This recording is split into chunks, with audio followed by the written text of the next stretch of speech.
Olá, paz do Senhor Jesus. É sempre bom estar aqui. E aquilo que é importante para mim, talvez seja importante para você. Hoje eu queria falar com pessoas que executam algum tipo de papel de liderança ou possuem algum tipo de governo. Larusca, eu não tenho nenhum tipo eu não dirijo nenhum tipo de departamento ou nenhum tipo de igreja, mas de repente você está aí num caminho de mudança, né, no seu lar. De repente você é um pai, uma mãe e está tentando mudar algumas coisas. Então, assim, isso é um papel de governo, isso é um papel de liderança, ou você, de repente, tem novos planos, novos projetos. Isso também é um papel de governo, de liderança, enfim. Se você está num processo de mudança de rota, né? Essa palavra é para você. Bom, eu estava estudando Mateus, no capítulo 13, do versículo 1 até o versículo 23. Eu não vou entrar muito no assunto, é a parábola do semeador, tá? E assim, dentro desse contexto, a parábola do semeador, ela não traz só um caminho para a assimilação do evangelho, tá? A parábola do semeador, ela traz um roteiro psíquico. Quando a gente estuda alguns processos terapêuticos, como eles se dão, como é esse ciclo, como é esse passo a passo, a gente percebe que muitas pessoas, a maioria das pessoas seguem esse passo a passo, esse ciclo. E aqui na parábola do semeador é muito parecido, né? Ou seja, a assimilação de uma verdade, a assimilação do evangelho, a assimilação da palavra. Quando Jesus fala da parábola do semeador, a gente também pode adotar para a assimilação de qualquer verdade, né? Sobre a assimilação de qualquer função psíquica, qualquer início de análise, né?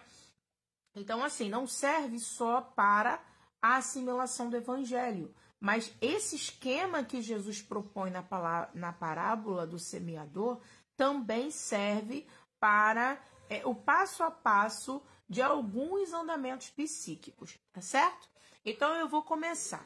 Primeiro, Jesus fala que a palavra do reino, ela primeiro bate... Jesus, ele tá numa multidão, tá certo? E ali a parábola, ele deixa claro na explicação que ele não está falando para a multidão. Porque ele fala, eu falo para a multidão porque eles ouvem, mas não ouvem. Escutam, mas não escutam. Ou seja, eu escuto com o meu ouvido, mas eu não assimilo com a minha mente, né? Eu não assimilo com a minha psique. E aí ele fala, vão ter pessoas que vocês vão falar e que a palavra vai cair ao pé do caminho, outros vai cair nos pedregais, outros vão cair nos espinhos, e por fim o quarto grupo vai encontrar solo fértil e terra boa, e aquilo vai frutificar, uns para outros para 100, outros para 30, outros para 60, cada um com a sua velocidade. E quando a gente traz isso para o movimento terapêutico, isso se parece muito com as etapas de análise, né, dos pacientes quanto às suas próprias estruturas e quanto às suas próprias verdades e quanto às suas próprias concepções, né? Então a gente vai começar com o primeiro passo, que é no pé do caminho. Quando a gente começa num set terapêutico, o paciente, ele vem assim com muitas expectativas, né? Ele vem com a expectativa de que o terapeuta vai resolver todos os problemas dele. Só que não é assim. A análise, ela é um processo, ela é um caminho. Ela só vai mostrar aquilo que você tem dentro de você, né? Não é um milagre, não é uma mágica, né? Então, assim, quando é desconstruído isso, quando ele entende que, na verdade, o assunto da terapia são as suas próprias angústias, seus próprios medos, não é? Os seus próprios esquemas, quando o material, né? Porque o paciente ele tem essa ilusão, né? De achar que o terapeuta vai trazer um material pronto e aquilo vai resolver a vida dele. Mas o material principal da terapia é o sujeito, né? É o analisando, é o paciente. Então, quando se quebra a maioria dos pacientes costumam largar a terapia até antes, né?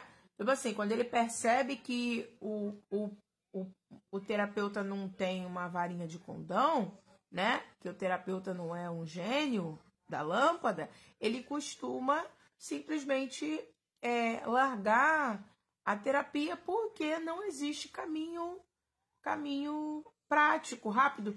E, gente, Jesus é a mesma coisa. Não sei, e aí não vou entrar no texto ainda, que eu nem lancei a semente ainda, né? Eu ainda vou entrar no pé do caminho, mas acontece muito, assim como acontece no set terapêutico, também acontece na vida, também acontece nas instituições, né?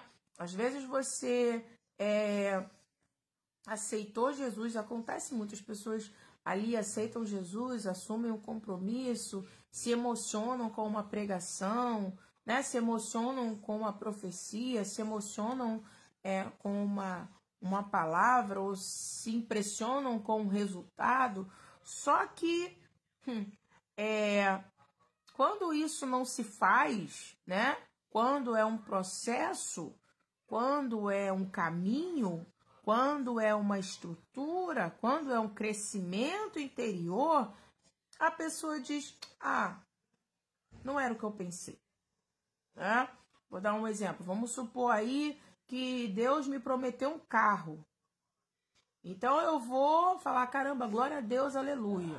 Aceitei a promessa, glória a Deus, em nome de Jesus, e eu vou receber essa bênção, né? Só que quando você começa a entender que para ter um carro você tem que ter uma garagem, para ter um carro você tem que ter uma carteira, para ter um carro você vai ter um carnê de boletos para pagar.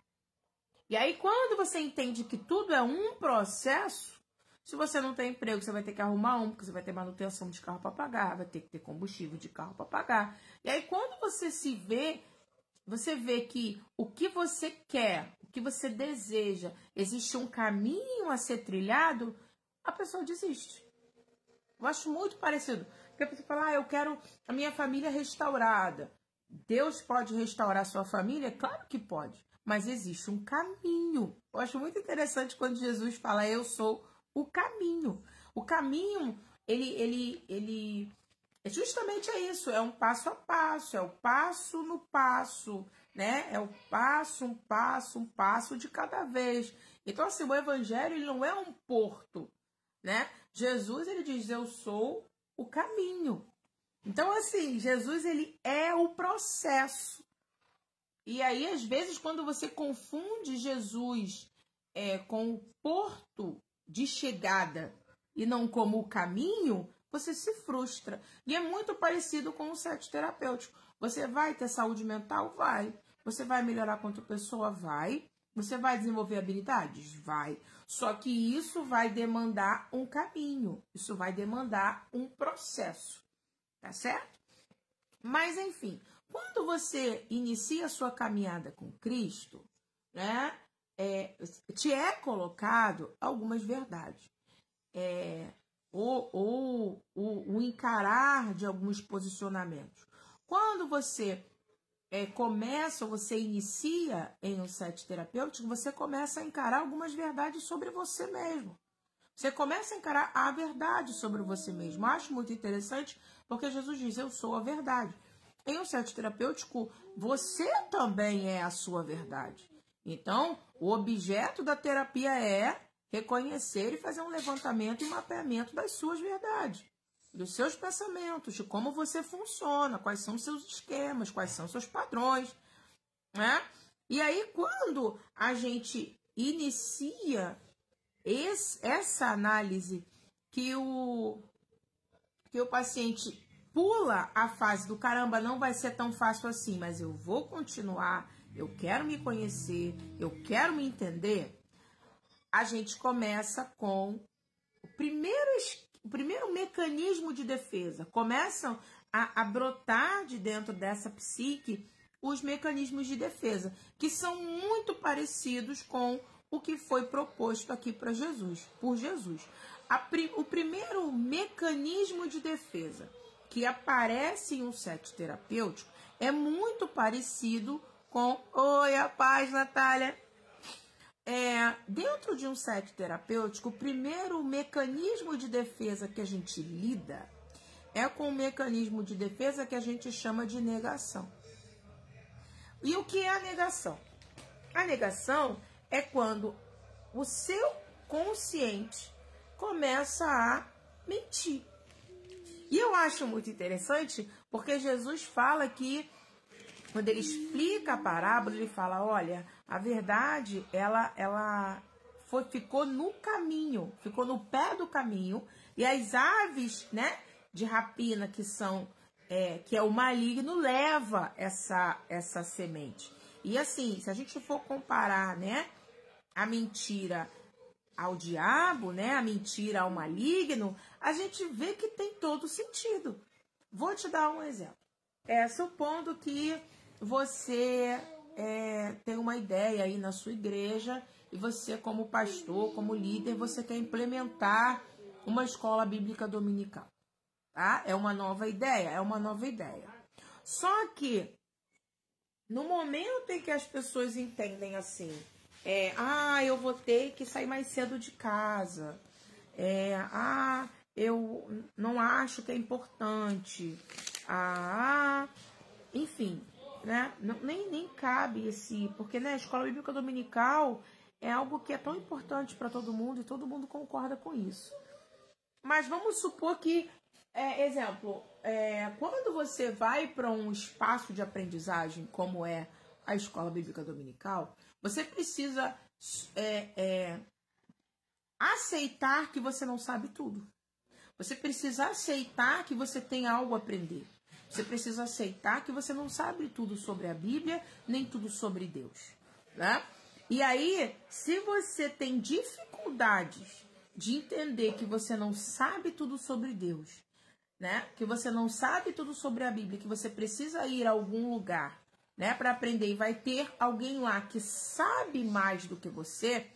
Quando você tem dificuldade de entender essa realidade, o que você faz? Você entra em um estado de negação. EBD pra quê? Escola bíblica dominical pra quê?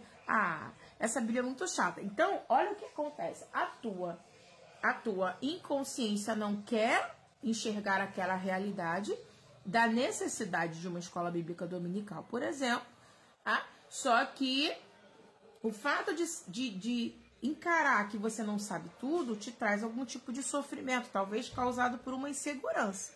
E aí, o que você faz? Você começa a mentir inconscientemente, dizendo que a EBD não é importante, dizendo que você sabe de tudo, que lá você não vai aprender nada. E aí você entra em um estado que eu chamo de...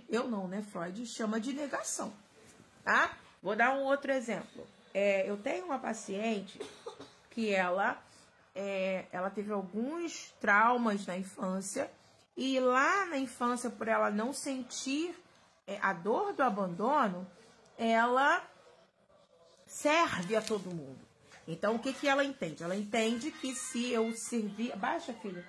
Que se eu servir a todo mundo, logo não serei abandonado. E aí, quando ela trouxe para o set terapêutico essa questão do serviço, que ela era muito cansada, que todo mundo que ela fazia tudo por todo mundo, e ninguém nunca estava disponível para ela, e tal. Quando eu falei assim, isso é uma fissura lá da sua infância, né? Você aprendeu a ser uma criança útil, então agora você acha que se você não for um adulto útil, as pessoas vão rejeitar você. Ela, não, nada a ver isso, não, nada a ver, não, eu faço porque eu gosto, eu faço porque eu quero, não, eu não espero nada de ninguém. Eu faço porque eu tenho bom coração. Então, assim, perceba, ela está em estado de negação. Tá certo? Então, ela vai me contando essa história, ela vai me contando essas experiências, ela vai me contando essas histórias, ela vai me contando essa experiência, até que ela vá para o segundo estágio, que é dos pedregais, né? E é nessa ordem. Eu acho muito interessante porque Jesus usa os espinhos, a negação, os pedregais ali, que é a repressão, né? Os espinhos, enfim, é nessa ordem mesmo que a psique funciona quando a gente está diante de um esquema que precisa ser ali ressignificado, analisado, enfim. Bom, a segunda fase, ela vai repetindo isso, no caso essa paciente que eu estou usando como exemplo. Ela vai repetindo isso, até chegar na fase dos pedregais, né? E qual que é a fase dos pedregais? É a fase de que o outro existe nessa relação, tá? É a fase de que um superego existe nessa relação. Tá? Vou dar Jesus fala dos pedregais, você percebe que quando ele explica o que é a pedra pra gente tem um significante, um significado de julgamento, né?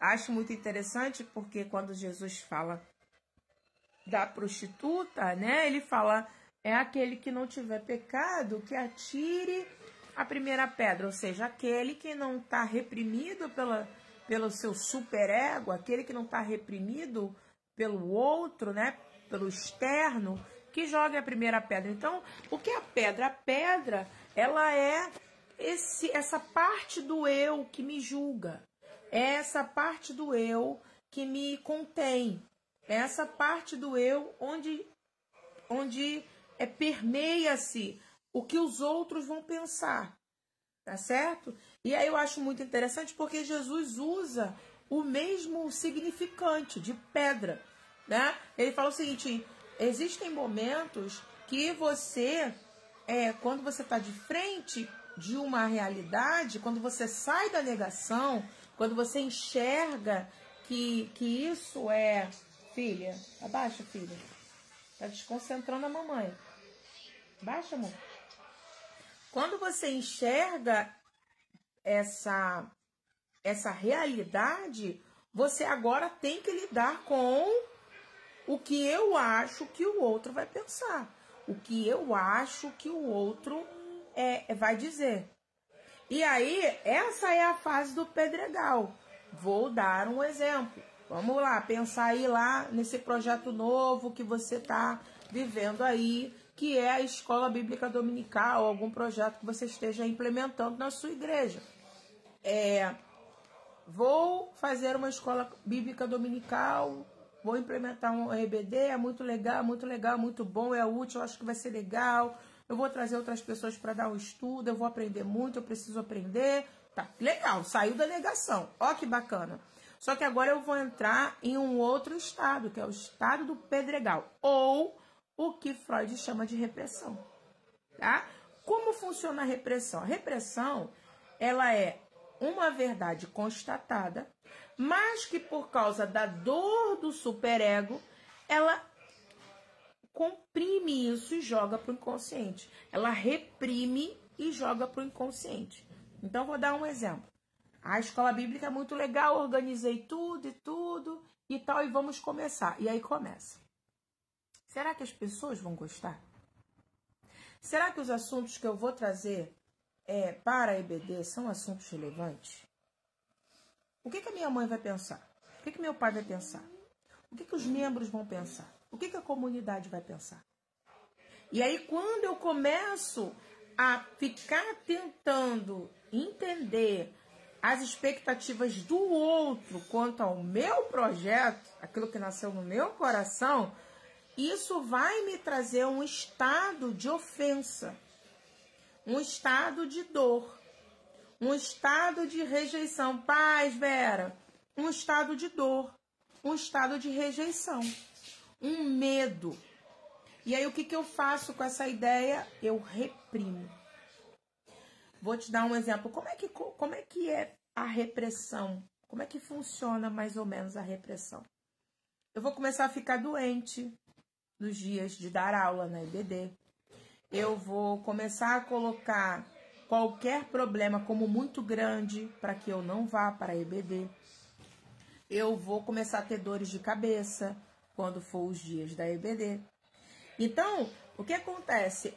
A ideia, o desejo, a vontade, ela tá lá. Só que ela tá reprimida pela pedra.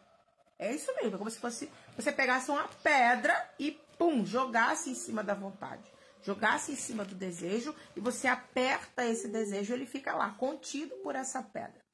E o Evangelho, no Mateus capítulo 13, fala sobre isso. Que existem algumas consequências. O Evangelho, ele até entra, ele até faz uma morada, só que ele é amassado pela pedra.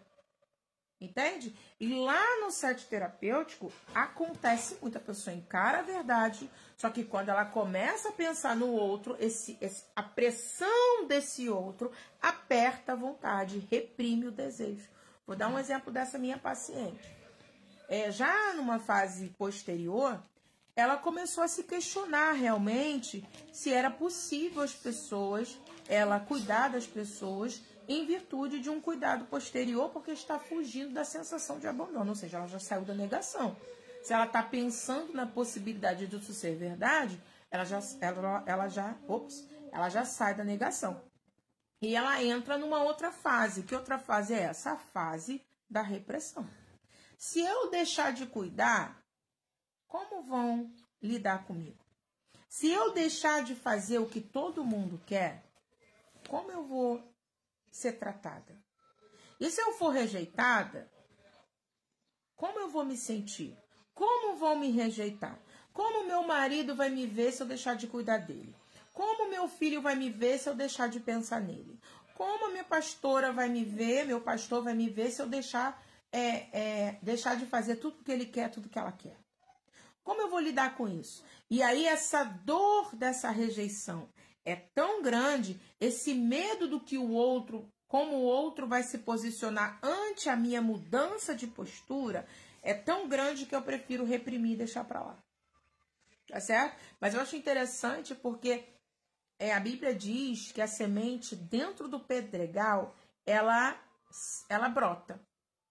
E o paciente, quando ele sai da negação, que ele entra na repressão, por mais que seja pequenininha a evolução, a ideia brota.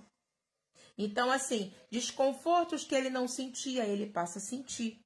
Coisas que não perturbavam, passam a perturbar. Abusos que ele enfrentava de boa, ele passa a não enfrentar mais. O corpo, nessa fase de repressão, costuma a criar sintomas psicossomáticos mais presentes.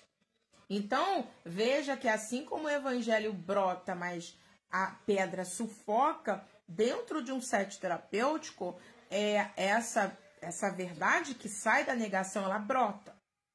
Ela é sufocada pela pedra, mas ela brota, tá certo? Trazendo ali desconfortos, tá? E aí esse desconforto, ele vai para um outro nível, ele faz com que essa psique desconfortável comece a tentar flertar com uma possível execução. Tá? Vou dar um exemplo. Vamos falar da Escola Bíblica Dominical. Você está aí desenvolvendo um projeto, a Escola Bíblica Dominical, você já começou, você já entendeu o que é necessário, você já começou o processo, só que agora você vai tentar você fica com tanto medo, que você vai começar a racionalizar. Lá na repressão, o bloqueio, ele é emocional, tá? Ele é inconsciente, ele é psíquico, ele é psíquico inconsciente.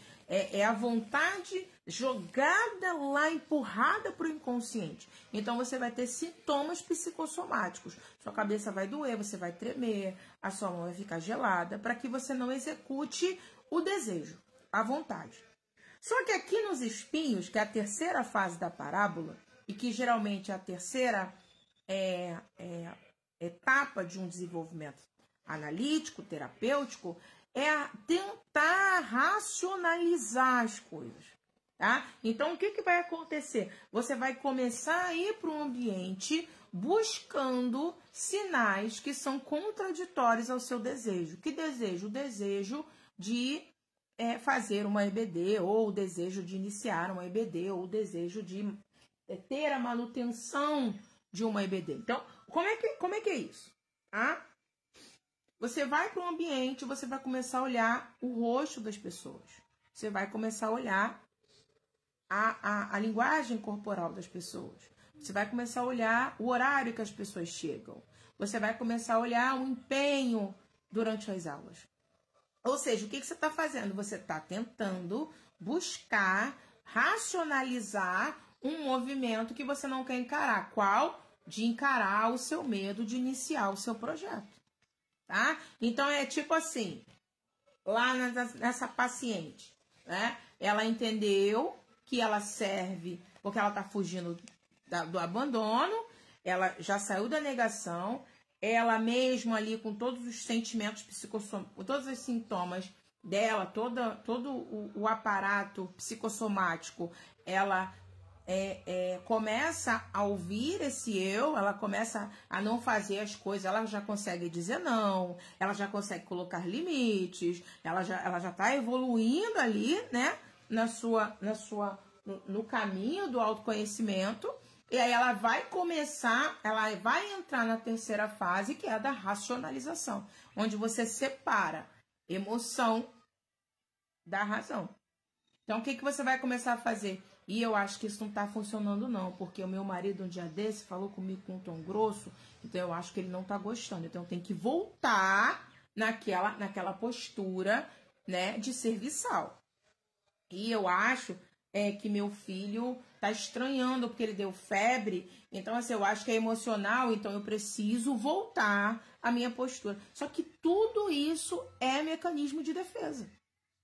Todas as vezes que você tiver uma meta, tiver um projeto, tiver uma mudança, vão se despertar os mecanismos de defesa. E isso é um mecanismo de defesa. Existem alguns mecanismos de defesa nessa parte da racionalização que são tão fortes que chega a ser um esquizo. Chega a ser um esquizo paranoide, sabe? O meu marido falou muito grosso comigo hoje, né? Nessa fase da racionalização, que eu acho que é uma das fases mais difíceis de manejar e a mais chata, tanto para o terapeuta quanto para o paciente, porque você tem que estar o tempo todo interrogando ele se de fato aquilo que ele percebeu é realidade ou se ele está, de certa forma, em um estado meio paranoico, né? Vou dar um exemplo. Fala, Leandra, paz. Então, assim, vamos para a prática. Quando você está implementando lá a EBD na sua igreja e tal, nova mudança de rotina na sua casa, ou melhorando as práticas do seu serviço, enfim.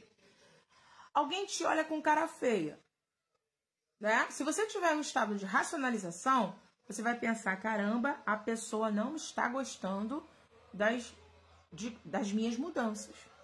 Gente, às vezes não tem nada a ver. Às vezes a pessoa está só com dor. Aí quando o paciente traz essa racionalização, aí eu falo, ele disse isso? Não, ele não disse. Então como é que você sabe que de fato ele não gostou? Por causa da cara dele. Mas de repente ele devia estar com dor. Ou devia estar com problema. Não tem nada a ver com o seu projeto. Porque o irmão só chega atrasado na EBD. Ele não gosta da EBD. Mas ele disse isso? Não. Então como é que você sabe que ele não gosta? Porque ele sempre chega atrasado. De repente ele deve ter dificuldade na rotina lá na casa dele de chegar na hora certa. Não tem nada a ver com o seu projeto, nem com a sua mudança. Porque meu marido falou grosso comigo. Ele não está gostando da minha mudança.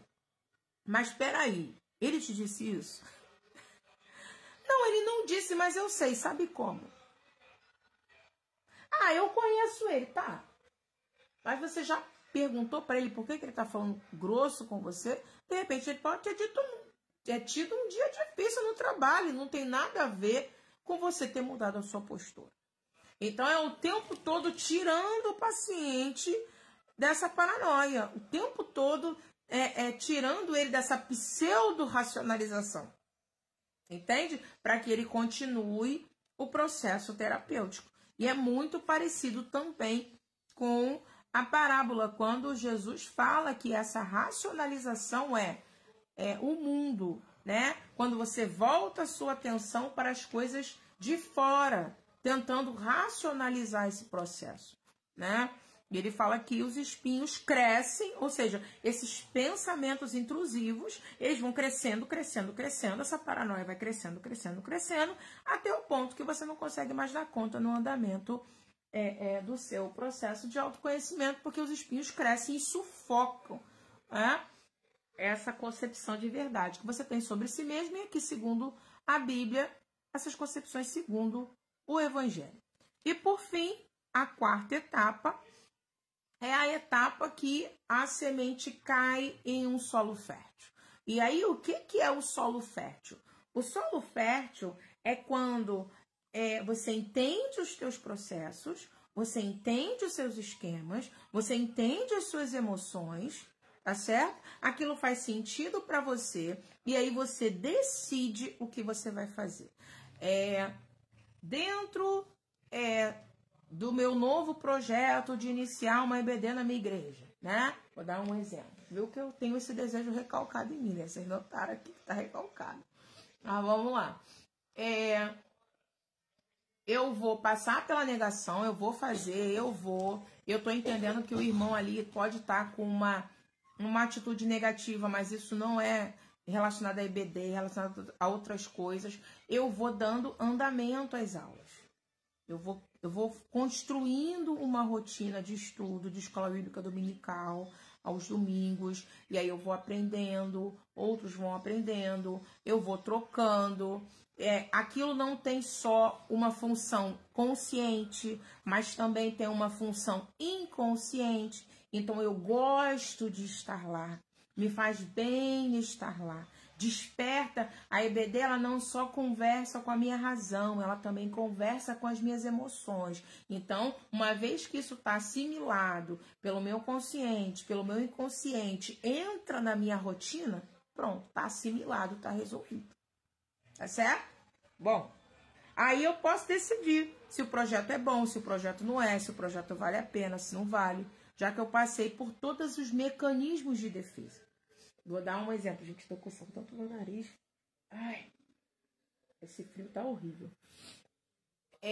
Dentro lá dessa pseudo-paciente, ela entendeu, ela já encara esse passado de uma forma mais adulta, ela entende que agora ela não é mais uma criança, agora ela entende que ela é um adulto, ela entende que lá na infância ela tinha os mecanismos dela para se proteger, agora que ela é uma adulta, ela não precisa. Lá na infância, ela entendeu que para sobreviver naquele meio, ela precisava servir a todo mundo. Agora ela é uma adulta, ela não precisa disso. Que lá na infância, ela poderia pensar que as pessoas gostavam dela pela utilidade dela. Agora ela é um adulto e ela pode escolher pessoas que gostam dela não pelo que ela faz, mas pelo que ela é. Certo? Isso é quando, e ela se sente bem com isso. Ela se sente bem em separar essas amizades, ela se sente bem em expor os limites, ela escolhe entre servir ou não, entre servir porque eu quero e servir porque eu quero validação dos outros. Ou seja, essa ideia da independência, ela já passou pela negação, ela passou pelas pedras, ela passou pelos espinhos, agora já ganhou terra firme na consciência e na consciência, isso vira um hábito, assimilou, analisou, resolveu. Então, assim, eu não sei qual é o estado, talvez você esteja passando por uma situação nova, tá? Primeiro eu queria te dizer que tudo que é novo vai te trazer, vai despertar, vai gatilhar mecanismos de defesa. O próprio evangelho, que é algo maravilhoso, é algo esplêndido, é algo magnífico, é algo soberano, é algo poderoso, mas ainda assim, por causa da nossa naturalidade, mesmo uma verdade tão linda quanto do evangelho, ela vai trazer mecanismos de defesa. Tudo que é novo vai despertar em nós mecanismos de defesa. E tudo que é novo na sua realidade, seja bom ou ruim, vai despertar em você mecanismos de defesa.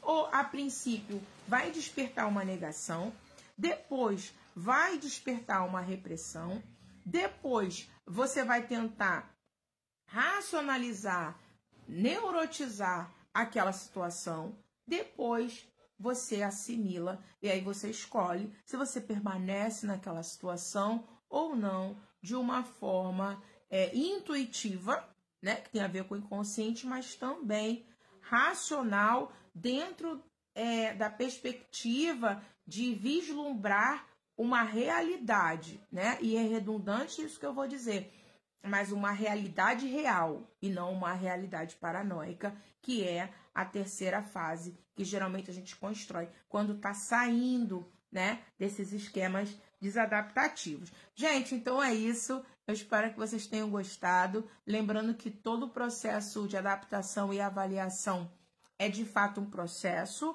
requer tempo, requer experiência, requer experimentação, requer análise. E se você está passando por uma fase que você está sofrendo mudanças bruscas, ou se você tem grandes projetos a serem desenvolvidos e está sentindo que existe algum entrave, existe algum mecanismo de defesa ativo, faça terapia.